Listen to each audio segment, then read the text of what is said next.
Under this topic, ecosystem and energy flow, we have started with the ecological ecosystem. After that, we have studied about energy flow and the pyramids, ecological pyramids. Now, I am going to start with nutrient cycle, which is also called as biogeochemical cycle. What is this nutrient cycle? It is the movement of nutrient elements through the various components of ecosystem, which are the essential elements to be circulated. These are carbon, nitrogen, phosphorus, calcium, which are cycled from abiotic to biotic world and back. Abiotic means what? Abiotic means the non-living things and biotic means the living world. So, from this environment, the elements are transferred to living world, and from living world again they are coming back to the non-living world. So this is the transfer, or we can say the movement of elements from abiotic factor to biotic one, and from biotic to abiotic factors. Okay, so these nutrients of the cycle, the cycle of the nutrients takes place, that becomes nutrient cycle. The nutrients which are never lost from ecosystem are recycled indefinitely. This movement of nutrient cycle through the various component of an ecosystem becomes nutrient cycling, also called as biogeochemical cycle. Then which are the types of nutrient cycle? There are two types. First one is gaseous and second one is called as sedimentary. For gaseous type of nutrient cycle, nutrients are present in the environment. So, examples of this gaseous type of nutrient cycle are nitrogen and carbon cycle. While in case of sedimentary cycle, for example phosphorus cycle, the reservoir is earth crust. So, remember that for gaseous cycle, reservoir is in the atmosphere, and for the sedimentary cycle reservoir is earth crust.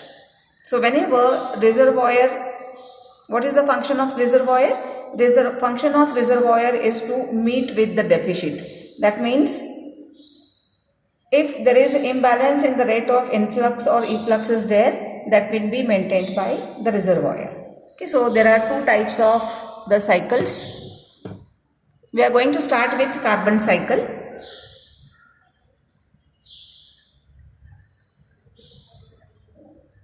As we have seen previously, it is a gaseous type of nutrient cycle because the reservoir is atmosphere. Carbon is the main component of all organic compounds of protoplasm, which constitute about 49% of dry weight of organisms, and of the total quantity of global carbon, 71% is found dissolved in ocean. Remember this second point. It can be asked in MCQ or it can be asked for 1 mark. This oceanic reservoir regulates the amount of carbon dioxide in atmosphere also. See, this is also one of the important point, can be asked for 1 mark. So long-term storage places like rocks and fossil fuels, these are called as long-term storage places because at that places carbon is stored for longer period, and that is also called as sinks.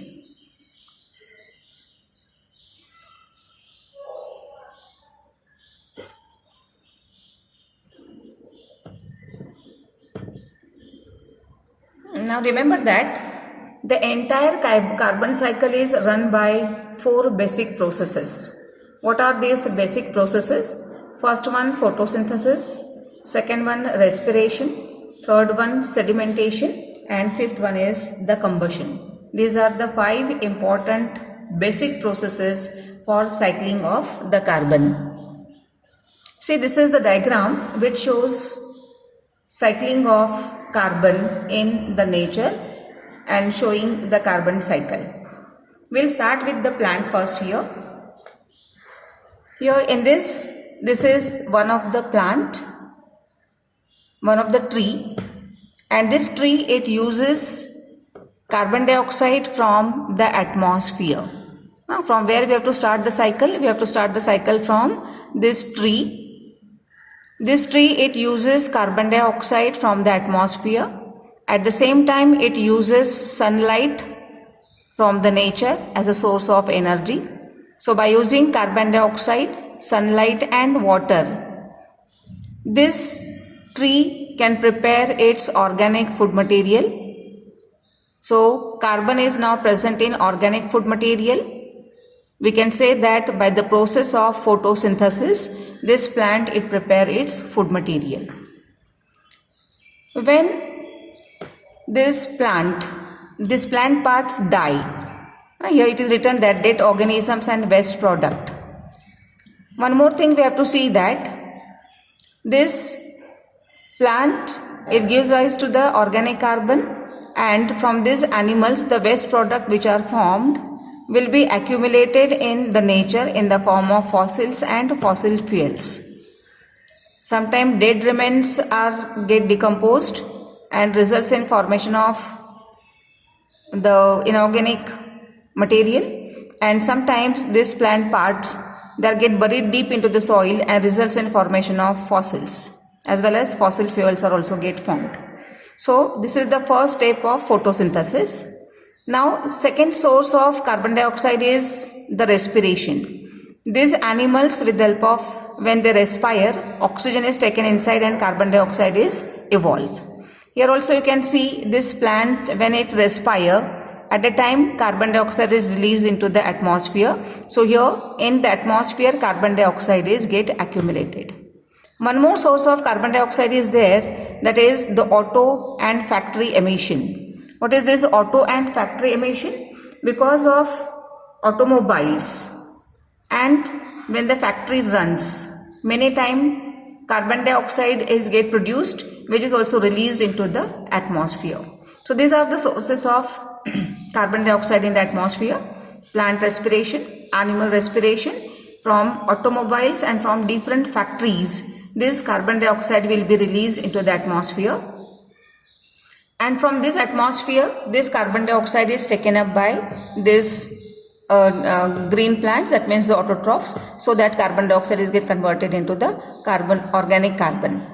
This organic carbon is deposited into the soil in the form of fossils and fossil fuels.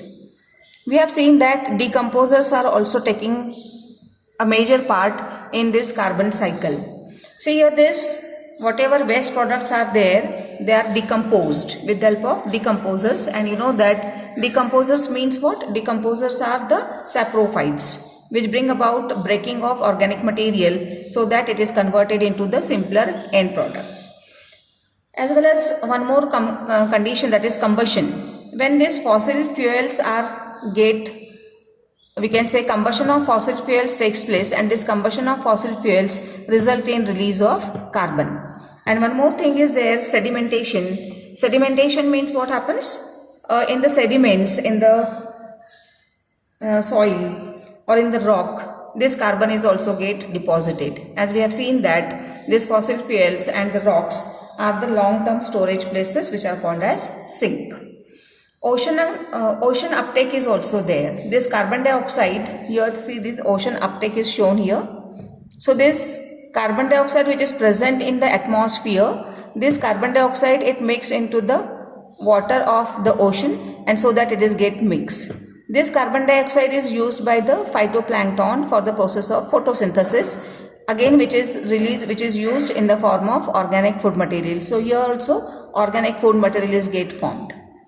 So in this way, this cycling of carbon dioxide takes place in the nature.